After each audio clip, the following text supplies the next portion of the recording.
मी Shri NP Nandurkar, सहाय्यक शिक्षक, सरकारी पूर्ण प्राथमिक मराठी शाळा मोदगे, तालुका हुक्केरी, शैक्षणिक जिल्हा चिकोडी. तुम्हाला काही संतांची नावं माहिती आहेत का? कोणकोणते संत होऊन गेले आजपर्यंत? काही नावं सांगू शकाल का? हां, बरोबर आहे.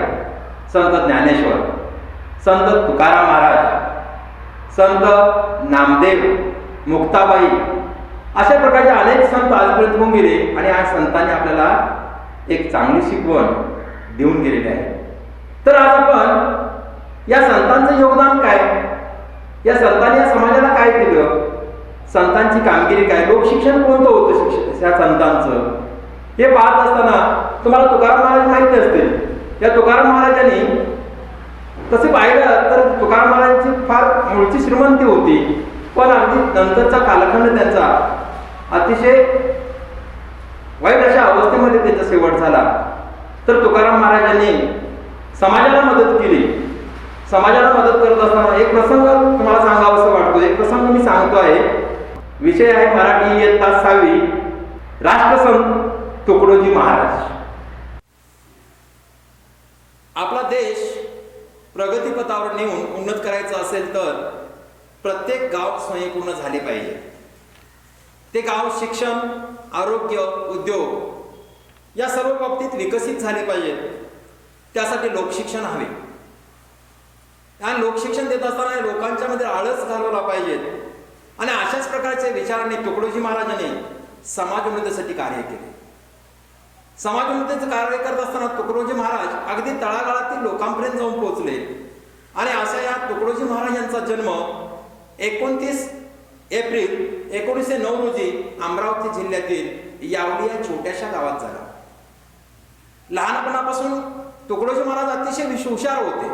त्यांच्या वडिलांचं नाव बंडोजी ठाकूर ब्रह्मबन व आई मंजुळादेवी. या गरीब कुटुंबात या तुकडोजी महाराजांचा जन्म झाला आणि त्यानंतर चांगले संस्कार त्यांच्यावर घडत गेले. लहानपणापासूनच भजनामध्ये आई वडिलांच्या सोबत तुकडोजी महाराज हे रमत गेले. लहानपणापासूनच त्यांना भजनाची, कीर्तनाची आवड निर्माण झाली. आणि हे करत असताना ईश्वर चिंतन, भजन याच्यामध्ये ते नेहमी रममाण व्हायचे. त्यानंतर भक्त पुंडलिकाने जशी आपल्या आईवडिलांची सेवा केली तर आपल्याला विठ्ठलाचं दर्शन होईल पंढरीच्या, हा समज या तुकडोजी महाराजांचा होता. म्हणून तेही आपल्या आईवडिलांची अहोरात्र सेवा करत राहिले. हे करत असताना पुढे जाऊन गावोगावी जाऊन भजन करणे, कीर्तन करणे हे त्यांचं सुरू झालं. स्वतः ते लेखन करत आणि भाषणही करत होते.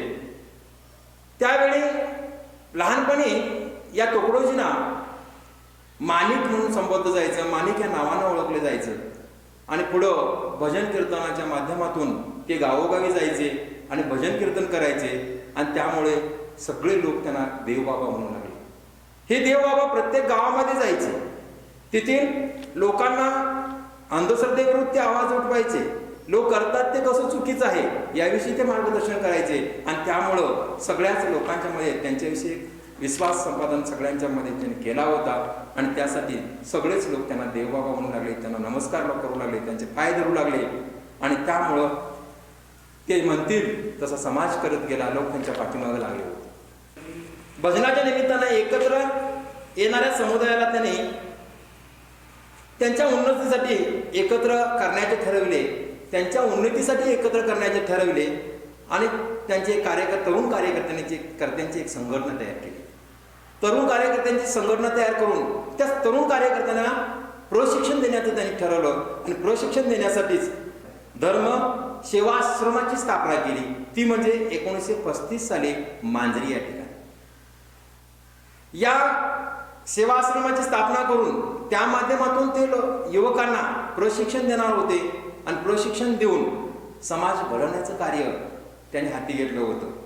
तुकडोजी महाराजांच्या संघटनेतील काही कार्यकर्ते मग समाजाला मार्गदर्शन करण्याचं कामही करू लागले. मार्गदर्शन समाजामध्ये करण्याचं काम तुकडोजी महाराजांच्या बरोबर त्यांचे कार्यकर्तेही करू लागले होते. प्रत्येक गावामध्ये ते जायचे. प्रत्येक गावामध्ये गेल्यानंतर तिथं पूर्ण गाव स्वच्छ करायचा, झाडू खराटे पाट्या हातामध्ये घेऊन संपूर्ण गाव स्वच्छ केला जायचा. संपूर्ण गाव स्वच्छ झाल्यानंतर काढलेला संपूर्ण कचरा जो होता हा संपूर्ण कचरा गावाबाहेर लोटत आणायचे. गावाबाहेरच्या एका खड्ड्यामध्ये तो कचरा टाकायचा. अशा पद्धतीने ती कचऱ्याची विल्हेवाट लावायची. स्वच्छ आणि सुंदर असलेला स्वच्छ झालेला गाव प्रत्येकाच्या दारासमोर सडा रांगोळी टाकली जायची आणि सुंदर असा बदललेला गाव गावकऱ्यांनाही खुश करून जायचा. आणि असं हे बदललेलं रूप गावकऱ्यांनाही खुश करून जायचं. आणि त्याच्यातून या कचरा टाकून त्यांनी जे खत तयार केलं आणि त्याच वेळी त्यांनी संदेश दिला की खतातून अन्न व अन्नातून खत, हा संदेश त्यांनी गावोगावी पोहोचवण्याचं काम या माध्यमातून केलं. हे करत असताना समाजामध्ये स्वच्छता झाल्यानंतर समाजामध्ये रोगराई राहणार नाही. रोगराईचं उच्चाटनही करण्याचं त्यांनी ठरवलं आणि आपोआपच आरोग्य लोकांचं सुधारलं आणि संपूर्ण गाव बदलल्यानंतर समाजही बदलायला वेळ लागला नाही. समाज त्यांच्या पाठीमागं नेहमीच उभं राहिला. तर अशा तुकडोजी महाराजांनी स्वच्छतेचे संदेश समाजाला नेहमीच देण्याचं काम केलं. जर परिसर स्वच्छ झालेला असेल, स्वच्छ असेल तर स्वच्छ निर्मळाची हवा, पाणी मिळवण्यासाठी हे शिक्षण लोकांचे आरोग्य सुधारण्यासाठी फार उपयोगी पडते. छोटी छोटी खेडी जर सुधारली तर आपल्या देशाचा विकास नक्कीच होणार आहे. पूर्वी महात्मा गांधीजींनी सुद्धा म्हटलं होतं की स्वातंत्र्यानंतर देशाला स्वातंत्र्य मिळाल्यानंतर शहरांचा विकास जसा होत गेला तसा खेड्यांचा विकासही होणं गरजेचं आहे. कारण भारतामध्ये 70% लोक खेडेगावामध्ये राहतात. भारत हा खेड्यांचा देश आहे. ज्यावेळी खेड्यांचा विकास होईल तेव्हाच आपल्या देशाचा विकास होईल, अन्यथा विकास होणार नाही. त्यामुळं महात्मा गांधीजींनी सुद्धा त्यावेळी सांगितलं होतं की सगळे खेड्याकडे चला, खेड्याचा विकास करूया. खेड्याकडे चला, खेड्यांचा विकास झाला, खेडी सुधारली पाहिजे, तेव्हाच आपला देश सुधरेल. हा संदेश त्यांनी दिला होता महात्मा गांधीजींनी. त्याच पद्धतीनं संत तुकडोजी महाराजांनी, राष्ट्रसंत तुकडोजी महाराजांनी हे काम सुरू केलं होतं. गावोगावी स्वच्छता करण्याचं काम त्यांनी सुरू केलं होतं. खतातून अन्न व अन्नातून खत, हा संदेश त्यांनी समाजाला दिला. आपोआपच प्रत्येक गावातील उत्पन्न वाढलं, पर्यायाने लोक खुश झाले. अगदी सगळं काही सुखकर चाललं होतं. आणि हे चाललं असताना संपूर्ण लोकांच्या मध्ये स्वायत्तता आपोआपच येऊ लागली होती. हे करत असताना तुकडोजी महाराज प्रत्येक गावोगावी फिरायचे, प्रत्येक गावामध्ये जायचे, दिवसभर स्वच्छता करायचे, स्वतः हातामध्ये झाडू घ्यायचे आणि कामाला लागायचे. हे काम करत असताना त्यांनी कधीही वेळेचा विचार केला नाही, कधीही मानधनाचा विचार केला नाही, कधीही पैशाची कोणत्याही प्रकारची अपेक्षा केली नाही. कारण मुळात संतच या माणसाला म्हणतात की संताची व्याख्याच अशी आहे की मी आणि माझं ज्याचं नाही तो संत. हे प्रत्येकाला माहीत असणं गरजेचं आहे. अशा प्रकारचे हे संत महाराष्ट्र होऊन गेले ते म्हणजे तुकडोजी महाराज. गावं सक्षम झाली पाहिजे, स्वावलंबी बनली पाहिजे, यासाठी तुकडोजी महाराज सतत काम करत राहिले, भाषणं करत राहिले, लेखन करत राहिले. आणि हे करत असताना त्यांनी कधीही कोणत्याही गोष्टीचा विचार केला नाही. हे त्यांचं कार्य चालू होतं. त्यावेळी साधारण मी तुम्हाला आता सांगितलं की त्यांचा जन्म 29 एप्रिल 1909. त्यानंतर स्वातंत्र्य संग्रामाची चळवळ सुरू झाली. या स्वातंत्र्य चळवळीमध्येही या तुकडोजी महाराजांनी भाग घेतला. त्या दरम्यानच्या काळामध्ये चीनबरोबर आपलं युद्ध झालं, पाकिस्तानबरोबर युद्ध झालं. या युद्धाच्या कालखंडामध्ये हे तुकडोजी महाराज आपल्या देशवासियांच्या बरोबर होते. ज्यावेळी कोयनेचा भूकंप झाला, फार मोठी आपत्ती त्यावेळी लोकांच्यावर आली. या आपत्ती काळामध्येही तुकडोजी महाराजांनी समाजाला धीर देण्याचं काम केलं, समाजाला मदत करण्याचं काम केलं, लोकशिक्षण देण्याचं काम केलं. आणि या संपूर्ण कार्याचा आढावा घेत असताना स्वातंत्र्याची चळवळ चालू होती आणि स्वातंत्र्याच्या चळवळीमध्ये गांधीजींनी फार मोठी चळवळ सुरू केली होती. चलेजाव चळवळ 1942 सुरू झाली आणि या चळवळीमध्ये महात्मा गांधीजींच्या सोबत तुकडोजी महाराज होते. तुकडोजी महाराजांना दरम्यानच्या काळामध्ये या इंग्रज सरकारनं अटक केली आणि नागपूरच्या जेलमध्ये 100 दिवसाचा कारावास त्यांना तिथं सहन करावा लागला, सोसावा लागला. ज्यावेळी या तुकडोजी महाराजांना अटक झाली त्यावेळी समाज गप राहिला नाही. समाजामधून लोकांच्यामधून आवाज उठले आणि त्यावेळी इंग्रज सरकारला 100 दिवसाच्या कोठडीनंतर तुकडोजी महाराजांना सोडून द्यावं लागलं.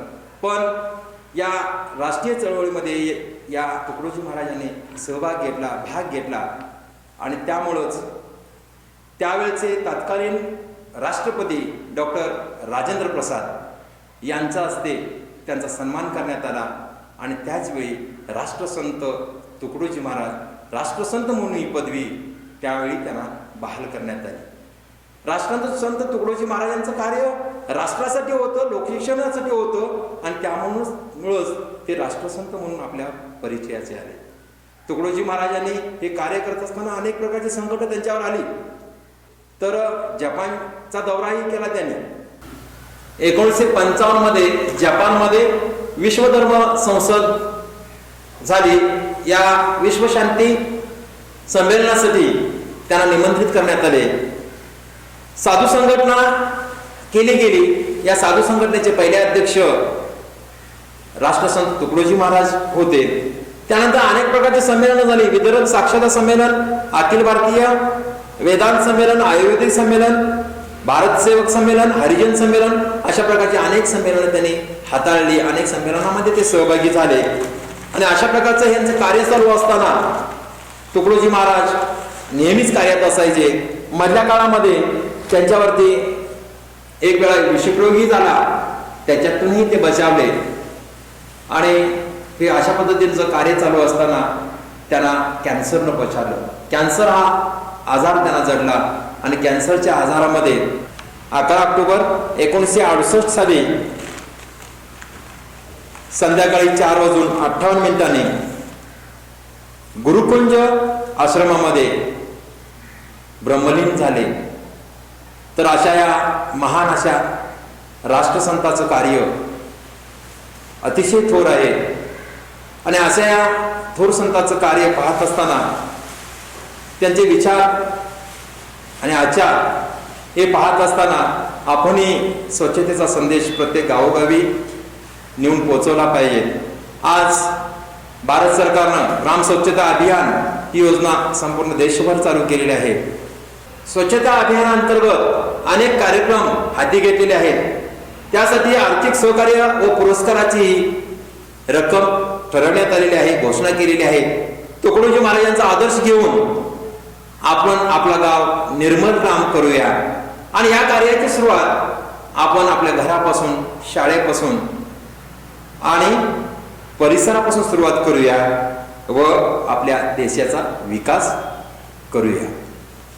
मित्रांनो, या पाठामध्ये काही नवीन शब्द आलेले आहेत. तर हे शब्द आपण पाहूया. उन्नत, श्रेष्ठ, उच्च, प्रवृत्त, तयार, उद्योग, स्वावलंबन, स्वतःचे काम स्वतः करणारे, निरखणे, पाहणे, पुरस्कार, पारितोषिक, स्वयंपूर्ण, परिपूर्ण, संदेश, निरोप. या पाठावर आधारित तुम्हाला काही प्रश्न दिलेले आहेत, काही अभ्यास दिलेले आहेत. तर मी आता तुम्हाला या पाठावरची आधारित काही प्रश्न उत्तर आहेत ते थोडक्यात तुम्हाला सांगण्याचा प्रयत्न करतो, सांगतो आहे. तर खालील प्रश्नांची उत्तरे एका वाक्यात लिहा. तुकडोजी महाराजांचे पूर्ण नाव काय?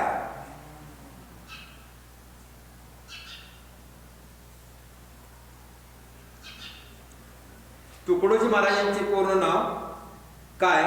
तुकडोजी बंडोजी ब्रह्मबल. प्रश्न क्रमांक 2, माणिकला लोक कोणत्या नावाने बोलवू लागले? माणिकला लोक देवबाबा या नावानं बोलवू लागले. सर्व धर्म सेवाश्रमाची स्थापना का केली? तरुण कार्यकर्त्यांना प्रशिक्षण देण्यासाठी धर्म सेवाश्रमाची स्थापना केली.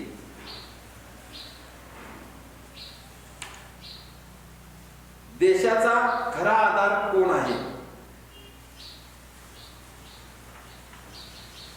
छोटी छोटी खेडी ही देशाचा खरा आधार आहे. कर्नाटक शासनाने कोणते अभियान सुरू केले आहे?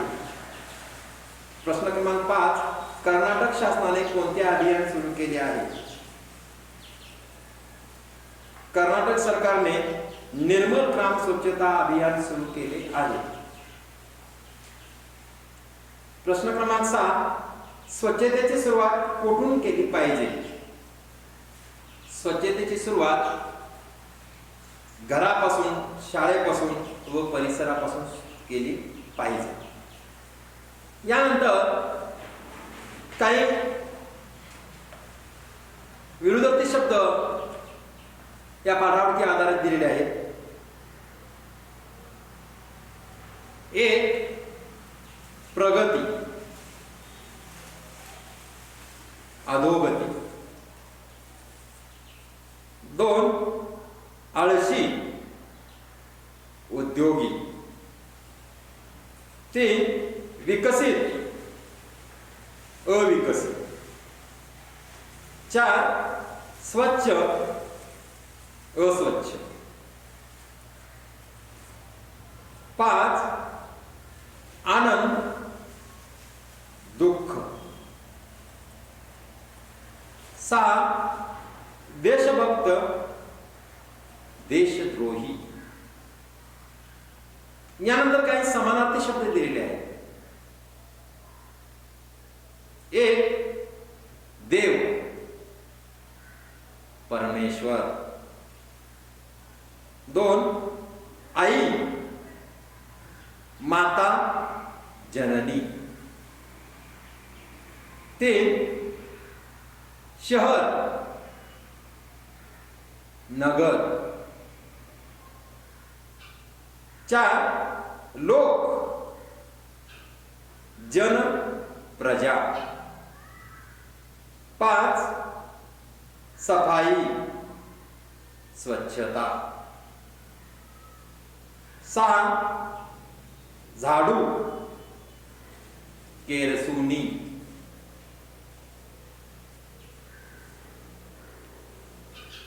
यानंतर कंसातील योग्य शब्द शोधून रिकाम्या जागा भरा.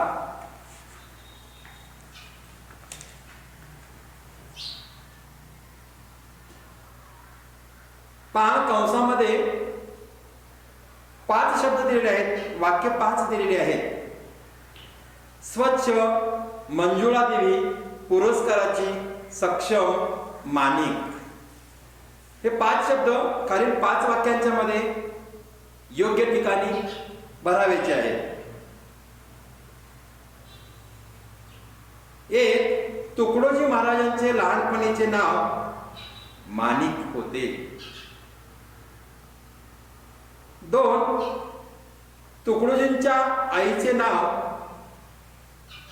मंजुळा देवी होते. 3, गावं सक्षम झाली पाहिजे. 4, कर्नाटक शासनाने आर्थिक सहकार्य व पुरस्काराची घोषणा केली आहे. 5, आपण दररोज अंगण स्वच्छ केले पाहिजे. इथं विद्यार्थी मित्रांनो, तुम्हासाठी एक नमुना म्हणून शब्द दिलेला आहे, आई वडील. आपण व्यवहारामध्ये बरेचसे जोड शब्द वापरत असतो. तसे तुम्हाला एक 6 शब्द इथे दिलेले आहेत. त्याचा आपण पुढे जोड शब्द तयार करायचा आहे. क्रमांक 1, हवा, पाणी, हवा, पाणी. क्रमांक 2, केर, केर, कचरा. क्रमांक 3, साफ, साफ सफाई. क्रमांक 4, अन्न, अन्नधान्य. क्रमांक 5, रोग, रोगराई. क्रमांक 6, साधू, साधू संत. यानंतर खालील शब्दांचा अर्थ सांगून वाक्यात उपयोग करा. इथं तुम्हाला 8 शब्द दिलेले आहेत. हे आपल्या पाठावरती आधारित आहेत. या 8ही शब्दांचा अर्थ प्रथम आपण लिहायचा आहे आणि त्यानंतर तो शब्द घेऊन वाक्यात उपयोग करायचा आहे. क्रमांक 1 सहकार्य, मदत. सैनिकांनी पूरग्रस्तांना सहकार्य केले. क्रमांक 2 पुरस्कार, बक्षीस. निर्मल ग्राम स्वच्छता अभियानामध्ये आपल्या कर्नाटक सरकारने पुरस्काराची घोषणा केली आहे. क्रमांक 3 निर्मल ग्राम, स्वच्छ गाव. कर्नाटक सरकारने निर्मल ग्राम करण्यासाठी गावांना आर्थिक मदत केली आहे. क्रमांक 4 जागृत, जाणीव. निर्मल ग्राम करण्यासाठी प्रत्येकाने जागरूक असले पाहिजे. क्रमांक 5 स्वावलंबी, स्वतःचे काम स्वतः करणे. प्रत्येक व्यक्तीने स्वावलंबी असले पाहिजे. क्रमांक 6 अभियान, योजना. कर्नाटक सरकारने निर्मल ग्राम स्वच्छता अभियान सुरू केले आहे. क्रमांक 7 उद्योग, काम. देशाचा विकास करायचा असेल तर गावोगावी उद्योग सुरू केले पाहिजेत. त्यानंतर क्रमांक 8 प्रशिक्षण, नवीन ज्ञान देणे. कार्यकर्त्यांना प्रशिक्षण देण्यासाठी राष्ट्रसंत तुकडोजी महाराजांनी धर्म सेवाश्रमाची स्थापना केली. खालील प्रश्नांची उत्तरे 2-3 वाक्यात लिहा. तुकडोजी महाराजांचा जन्म केव्हा व कोठे झाला? तुकडोजी महाराजांचा जन्म 29 एप्रिल 1909 रोजी अमरावती जिल्ह्यातील यावली या छोट्याशा गावी झाला. प्रश्न क्रमांक 2 गावकरी स्वच्छतेचा वेगळा आनंद केव्हा अनुभवत? गावकरी झाडू, खराटे, पाट्या आणून सफाई करत, कचरा गोळा करत, लहान लहान खड्डे भरत, तसेच सांडपाण्याला वाट करून देत, रस्त्यावर घरासमोर शेणसडा सारवून रांगोळी काढत.